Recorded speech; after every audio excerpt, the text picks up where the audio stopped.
Bom, vamos hoje à segunda parte da aula de Guerra Fria. Essa aula a gente vai fazer de um formato diferente porque o meu cameraman, ele tá com preguiça de gravar aí pra mim. Então, vamos gravar assim porque ele tá com preguiça e o show não pode parar. Então, vamos lá. Vamos falar hoje sobre a segunda parte da Guerra Fria. Recapitulando a primeira parte da Guerra Fria, a gente falou sobre o conflito ideológico, capitalismo versus socialismo. Resumindo, Estados Unidos contra a União Soviética. Falamos também sobre a corrida espacial, corrida armamentista, falamos sobre a corrida olímpica, a influência dos dois países e de seus blocos no mundo, e a polarização do mundo, e coisas bem gerais sobre a Guerra Fria. Hoje a gente vai falar a Guerra Fria mais voltada para a terceira revolução industrial, aquela revolução, o famoso toyotismo, aquela revolução em que a mecanização da mão de obra foi muito implantada. E é isso aí. Sem mais delongas, vamos começar a aula. A Guerra Fria, ela ocorreu mais ou menos durante... mais ou menos logo depois da Segunda Guerra Mundial, terminando em 1945 até 1989, quando o nosso querido Muro de Berlim caiu. Mas hoje não falaremos sobre isso, falaremos sobre a influência da terceira revolução industrial nessa guerra muito importante. Voltando à Guerra Fria, durante a Guerra Fria tivemos a União Soviética, esse paísinho aqui. Esse paísinho aqui, a União Soviética, teve a posse de muito dinheiro. E esse muito dinheiro que ela teve, ela investiu tanto na sua saúde, na sua população, na sua educação, em todos os outros lugares, setores da economia e da sociedade, onde precisava um pouquinho de dinheiro cada. Mas, e aí, o que rolou? Como a União Soviética, ela tinha muito dinheiro e ela queria muito mostrar que o seu bloco era muito superior ao bloco dos Estados Unidos, então ela gastou quase todo o seu dinheiro em armamentos, bombas, armas de destruição em massa. Como assim? Bombas atômicas, mísseis, fuzis, metralhadoras, rifles, todos os tipos de arma que você pensar. Então, esse gasto desordenado para a corrida armamentista ocasionou para a União Soviética falta de dinheiro. E como a União Soviética era um bloco fechado, também faltava tecnologia. Então o poder da União Soviética sobre ela mesma diminuiu. Resultando tudo isso, mais a falta de tecnologia, mas o superdesenvolvimento do Ocidente sobre a União Soviética fez um dos presidentes, se não me engano o último presidente soviético, pensar: precisamos abrir aqui a mamãe Rússia, porque a mamãe Rússia necessita ser o país mais pica do mundo. Este ser que teve essa ideia se chama Mikhail Gorbachev. Ele foi o cara que planejou e implantou dois programas muito famosos, a Perestroika e a Glasnost. A Glasnost, se não me engano, era a abertura econômica e a Perestroika, a abertura social e social. Ou seja, a União Soviética queria abrir as suas portas ao mundo ocidental. Quando eu digo ao mundo ocidental, majoritariamente as tecnologias. Mas como a União Soviética estava tão defasada no tempo, ela entrou em colapso. Ela colapsou-se. Mas como assim colapsou-se? Ela fez boom, explodiu? Não. Com a abertura do mundo ocidental para o bloco soviético, a população da União Soviética, em geral, não só da Rússia, da Ucrânia, da União Soviética em geral, se tocou e falaram para si mesmos: cacete, a gente tá morando mal, hein, mano? Olha esse programa, tá mostrando aqui a vida nos Estados Unidos, mostra a vida na Europa, mostra a vida no Reino Unido, na França, Espanha, todos esses países que estavam numa condição legal, por serem países do bloco capitalista. Esse povo começou a pensar, cacete, mano, eu tô muito na merda, eu não consigo comprar nem pão, velho. E se revoltaram. Essa revolta destruiu a União Soviética. Simples assim. Eba! Destruímos a Mother Soviética? Sim, mas você nunca vai destruir a Mother Russia, porque a Mother Russia é maior que tudo nessa vida. Só lá que você vai ver o povo mais estranho do mundo. Se você tiver mais interesses, procurem no YouTube, porque eu não vou ficar aqui falando essa merda não. Bom, agora você me pergunta, como que a terceira revolução industrial impactou a União Soviética? Assim, ó, a terceira revolução industrial, ou o toyotismo, nasceu mais ou menos em 1971, devido à crise do petróleo da Arábia. Os países da OPEP, a Organização dos Países Produtores Organização dos Países Exploradores de Petróleo, falou assim: não quero mais vender petróleo. Quero vender petróleo caro porque árabe quer dinheiro, quer folhear carro a ouro, quer pegar uma platina e tacar na panela, porque panela de platina é bonito. Então, eles chegaram assim para os Estados Unidos e falaram: não vou mais vender, quero vender caro. E os Estados Unidos entraram em choque. Por quê? Porque os Estados Unidos, eles produzem o petróleo deles. Sim, eles produzem. Mas não chega nem a 1/3 do suprimento que eles precisam. Ou seja, os Estados Unidos, eles produzem e importam muito petróleo. E foi aí que os Estados Unidos entraram em choque e falaram: cacete, fudeu tudo. Fudeu tudo, precisamos comprar petróleo. Mas ele está muito mais caro. Isso daí não afetou muito o modo industrial americano. Muitas indústrias começaram a fazer produtos sucateados. Você consegue notar isso principalmente no setor automotivo, onde tivemos presença de carros horríveis. Ou em setores de brinquedos, onde você teve brinquedos patéticos, de péssima qualidade. E ficaria por isso mesmo com o império do petróleo da OPEP, até um japonês pensar assim: oh, eu consigo fazer produto industrial mais barato sem usar tanto petróleo, porque eu sou japonês. Japonês, sim, você foi fenomenal, cara. Eu te amo, velho. Por quê? Porque esse cara, ele teve a ideia de todo o toyotismo. O que é o toyotismo? O toyotismo é a terceira revolução industrial baseada na lei da oferta e da procura. Mas como assim? Como assim? Vou exemplificar. São dois termos que vocês precisam ter muito bem em mente: just in time e on demand.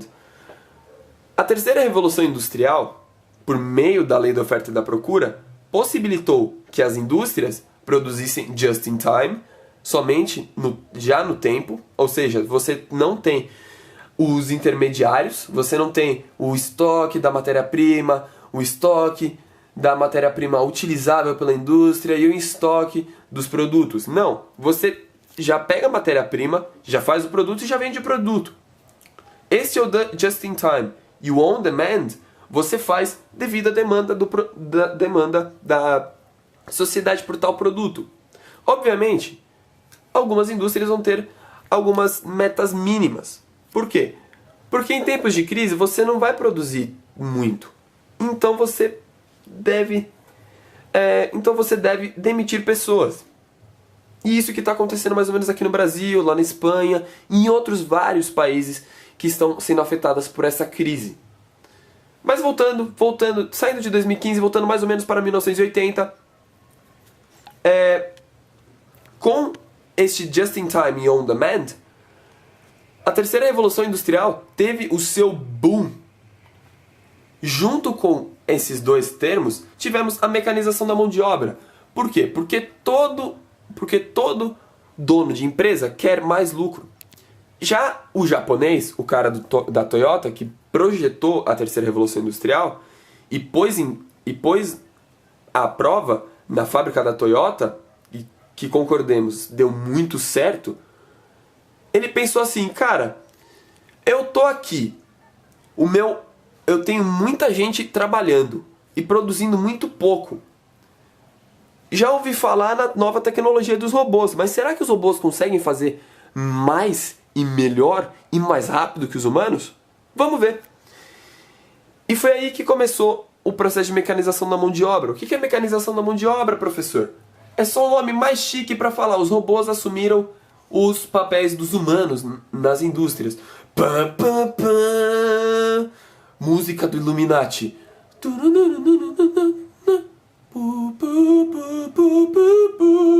Os robôs vão dominar a raça humana? Não, cara. Não, cara. Os robôs não vão dominar a raça humana. Por enquanto. Por quê? Porque esses robôs eles foram projetados para fazer tarefas pesadas. Como cortar ferro, soldar, rebitar e juntar tudo o carro. Essas tarefas, muitos humanos tinham vários problemas. Assim, eu não conheço casos pessoais, mas já ouvi falar de casos de soldadores que ficaram cegos, já ouvi de rebitadores que rebitaram a mão, e casos se vão. Opa, bati aqui no tripé. Junto com a terceira revolução industrial e com a mecanização da mão de obra, tivemos a expansão das telecomunicações, que se deu às expansões das redes de informações. Isso eu vou falar um pouquinho mais pra frente. Mas agora, fazendo um link dessa mecanização da mão de obra, iremos para a descentralização da indústria. A descentralização da indústria foi somente o processo de movimento espacial das indústrias. Mas o que porra é essa, professor? As indústrias, a descentralização da indústria é só um nome chique para falar a indústria mudou de lugar para ganhar mais lucro. Por quê? Porque o cara que projetou isso daqui, ele olhou e falou, cara, eu tô tendo muito pouco lucro na cidade. Por quê? Apesar de eu já ter mecanizado a minha mão de obra, ainda tem uma mão de obra que não é especializada e ela é muito cara. Se eu for pro interior, é certeza que eu vou ter uma mão de obra especializada e é mais barata. Sai mais barato para eu produzir, sai mais caro para eu vender. Em resumo, tenho mais lucro. E esse cara foi muito inteligente e abriu um conceito de descentralização da indústria. A maioria das indústrias foram para o interior. Posso dar vários exemplos aqui mesmo na cidade de São Paulo e na região. Osasco, por exemplo, foi uma cidade industrial por muito tempo. Hoje em dia, a tendência é transformar em uma cidade comercial. Melhor exemplo disso, o Shopping União. Vamos para os bairros de São Paulo, Lapa, Vila Leopoldina, onde temos vários galpões sucateados, não utilizados mais. Na Água Branca temos a Faculdade Rio Branco, que está sendo utilizado, português aqui está exalando, que estava utilizando as estruturas de uma indústria. Ou seja, essa descentralização da indústria ocorre todo tempo, toda hora, todo lugar. E junto com a descentralização da indústria, já metendo um link, podemos falar do terceiro setor, o comércio e serviços. Comércio e serviços é o terceiro setor. Qual é a diferença de comércio e serviços, professor? Comércio, ele simplesmente te vende um bem. Os serviços, ele faz a assistência de um bem. Se o bem quebra, você pode ir lá e consertar ele. Você só paga pelo serviço, não paga pelo bem novo. Um exemplo. Meu carro quebrou, vou para a oficina, o cara me conserta o meu carro. Ele me cobra 27 milhões de reais. Eu tenho essa grana, vou lá e pago. Esses 27 milhões de reais que eu acabei de pagar foi só pelo serviço. Um serviço caro. Porque eu tenho posses, né? Porque eu tenho posses. Meu amigo aqui é Sheik das Arábia, ele me pagou uma Lamborghini folheada a ouro, cara. Me pagou uma Lamborghini folheada a ouro, mano. Eu sou rico. Foi lá e me cobrou 27 milhões de reais. Esses 27 milhões de reais foi só pelo conserto do carro. Não foi pelo carro completo. Obviamente, isso é um exemplo. Um exemplo bobo, besta e totalmente irreal. Mas dá para exemplificar muito bem a diferença de comércio e serviços. Bom, já engatando transporte de informações, a gente pode falar da informação e dos meios de informação. Dos meios de informação. Como assim? O comércio, eu posso dizer que o comércio é simplesmente um reflexo. Não, desculpa. O comércio não. A propaganda dos comércios é simplesmente um reflexo da expansão das redes de comunicações. Por exemplo, temos a rede material e a rede imaterial. A rede material seria as rodovias, as ferrovias, as hidrovias e os aeroportos. Eu posso falar assim, aerovias? Não sei. As aerovias, as vias em geral, as vias em que você consegue pôr algo para transportar alguma outra coisa concreta. Ficou meio confuso? Concordo. Vou exemplificar. A via, ela é um lugar para você colocar coisas concretas carregando outros bens concretos. Então, a via seria uma rodovia. A rodovia onde passam caminhões. Esses caminhões levam turbinas para a usina de Itaipu. E essa usina de Itaipu, ela, vocês sabem, né? Produz energia pra gente. Foi um exemplinho besta, mas que deu para exemplificar bem legal. Já as redes de informação não imateriais seriam a internet, a televisão, o rádio. E por que eu digo que a propaganda é simplesmente o reflexo da expansão das redes de comunicação? Simples. Você não vai ver uma propaganda do Spotify no seu rádio. Ou uma propaganda do Spotify na TV. Ou você não vai ver uma propaganda de... vamos ver. Algo velho na internet. Você não vai ver a propaganda de mais ou menos, sei lá, de azeite de oliva na internet. Você geralmente vai pôr naquele seu programa culinário do rádio e você vai escutar propaganda de azeite de oliva. Essas são as redes de informação que não são materiais. Elas transmitem as informações mais rapidamente. Mas, professor, como que eu consigo transportar essas informações mais rapidamente? Pelos cabos de internet. Se você for notar, 10 anos atrás, para você transmitir uma informação daqui até Portugal, 2 países aleatórios, vamos estimar que dava 10 minutos, por causa da internet bosta, por causa que era internet de escada, era aquele esquema todo patético, 1 mega era demais, assim, você era foda. Hoje, com 100 mega, você consegue transportar a mesma informação em, vamos dizer, 2, 3 minutos. Isso encurta muito e barateia muito o transporte de informações. E a mesma coisa para o transporte de cargas. Se você tem uma rodovia bem feita, bem pavimentada, bem estruturada, a sua carga vai demorar menos tempo, você vai ter mais lucro e menos consumo. E isso são os meios de transporte. Dentro dos meios de transporte, temos os meios materiais e os imateriais. Como eu acabei de falar há alguns segundinhos atrás. Se você não prestou atenção, pausa o vídeo, volta lá. Se você prestou atenção, muito bem, você prestou atenção em mim. Muito obrigado. Beijos, abraços. Agora voltando e finalizando a aula, podemos dizer que tudo isso, toda essa gama de redes de transporte, revolução industrial e a dominância do terceiro setor na economia mundial devido à descentralização da indústria, se resume a uma ideia super revolucionária dentro da Guerra Fria. Parece um pouco de história? Parece, mas é legal sempre recapitular para ficar bem legal.